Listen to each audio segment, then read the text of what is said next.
kind of follow your hands and keep the shoulders underneath your hands, it can kind of help them a lot to do a lot of different things. So we're going to get back to what I was talking about on Champ here, talk about that spin.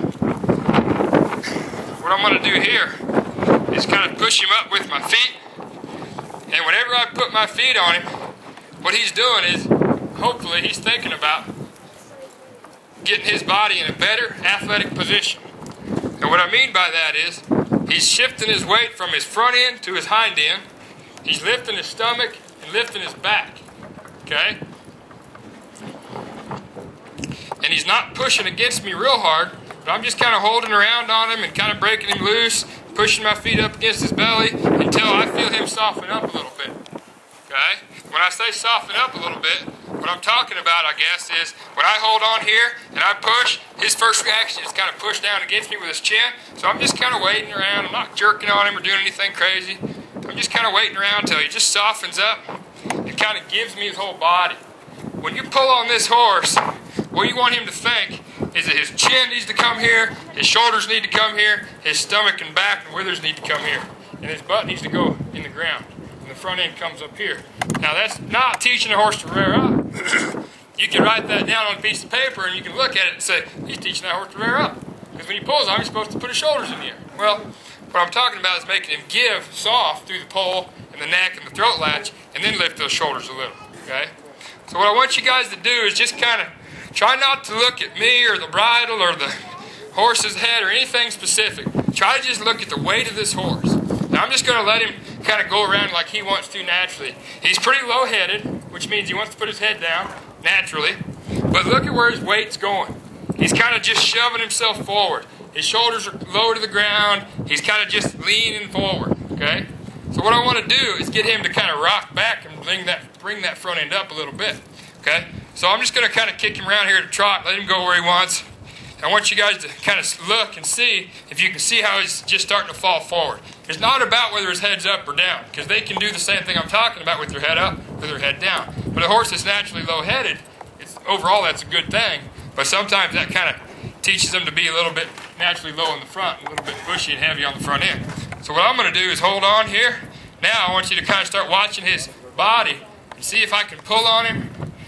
And when I start pulling here and bumping my feet, see his stomach, how it kind of tucks up underneath him a little more? And he's kind of pushy, pushing that front end on me. Now I'm just going to roll those spurs up his belly a little. And now he's kind of just shifted that back up. He's tightened up his stomach muscles. His loin muscles across the top of his back are just getting stronger and tighter because he's lifting himself up. He's carrying himself in a more athletic position. And when he starts doing that, then I'm ready to spin, I'm ready to stop, I'm ready to roll back, I'm ready to load better circles, I'm ready to change leads, I'm ready to do all kinds of different stuff. Now, do you have to get a horse doing all this perfect athletic position before you teach him anything? No, not at all. But it's kind of nice to be able to get him in a more athletic position because everything we do, teaching him to spin, it's going to be tough if his weight's held in his front end.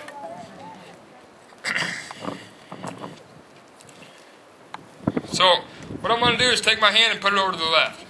And hopefully he spins, okay? I'm not going to baby him by putting my leg against him or putting neck rein here and direct rein there. I'm just going to put my hand to the left. And his shoulders are supposed to stay underneath my hand. That's what I've been teaching him by going neck rein, direct rein, neck rein, direct rein.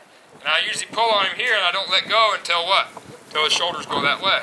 Well, eventually that's going to turn into me being able to run down there and stop and roll back. Because if I teach him to follow my hand left and right, I can also teach him to follow my hand here. If you're working a cow and you pick up your hands here and then put them down there, are they literally going to rear up and scoot over? No, but we'd like them to be able to load up on their hind end, lift that front end up and set it over there. But if you never teach them to follow your hands, they're never going to do that. They're always going to be bracing against you.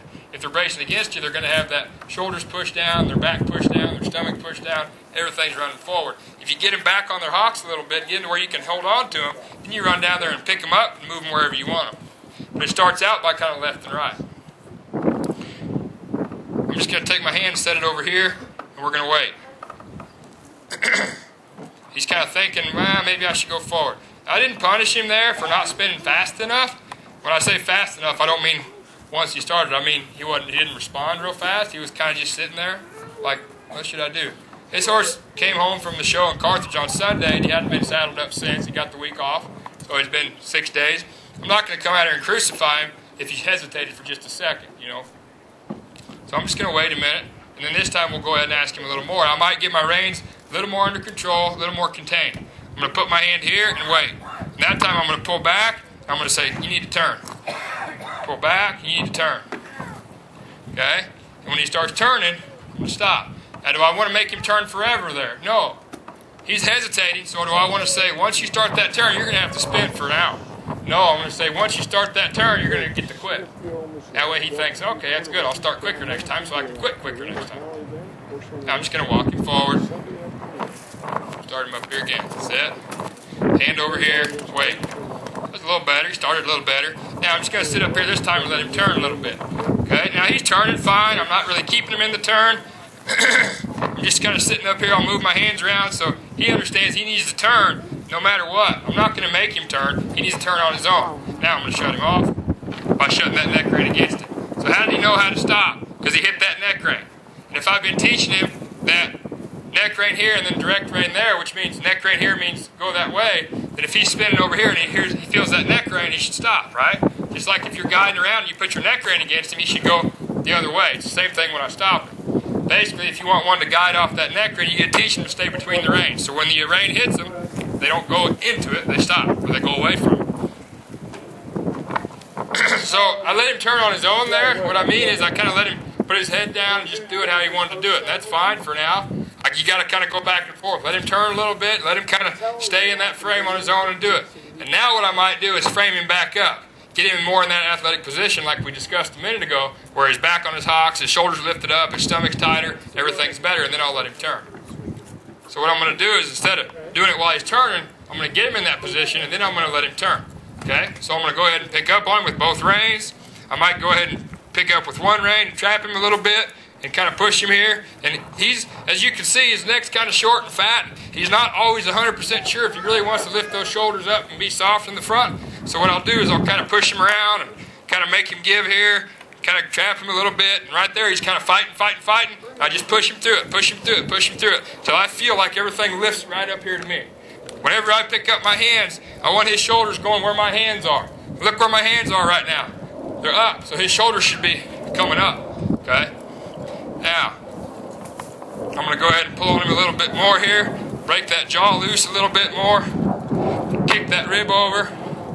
So he's kind of just wanting to lean to the outside. Whenever I really push him into himself and push his body into his shoulders, he kind of leans to the outside. So I'll take that right leg and push him back to the middle so he can get soft and supple and push himself forward. Now I'm just going to kind of turn him loose. I'm going to turn. Yeah, business is picking up. A little bit more, which is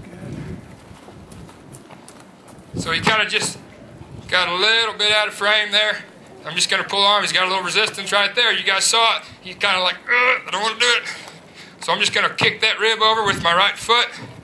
Kind of get that body lined up and get it straight. I'm just going to go ahead and pull around on him. There, right there, he kind of broke loose a little bit, took a deep breath, brought his shoulders up. Now I'm going to ask him to turn. I'm going to keep him in that frame just a little bit more this time. Good, so I'm just going to push him out of it now, frame him up just a little bit. Now I know we're skipping a lot of stuff and we went right into this.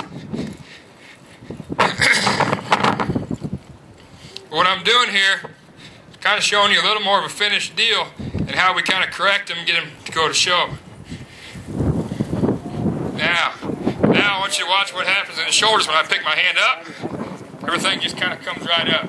He just kind of feels like he's a little bit lighter. Whenever I pick up on him, everything, he picks his stomach up, he pulls up to me. Now how did that happen? Because I kept pulling on him? No, because I would hold him and drive him into his face with my feet. Push his body into his face, not pull his face into his body. And over time, he learns the quickest way to get that release is to lift his body up and push over that bridle and then lift those shoulders back to me. Okay? Now, I'm going to walk up here. I'm going to turn him again.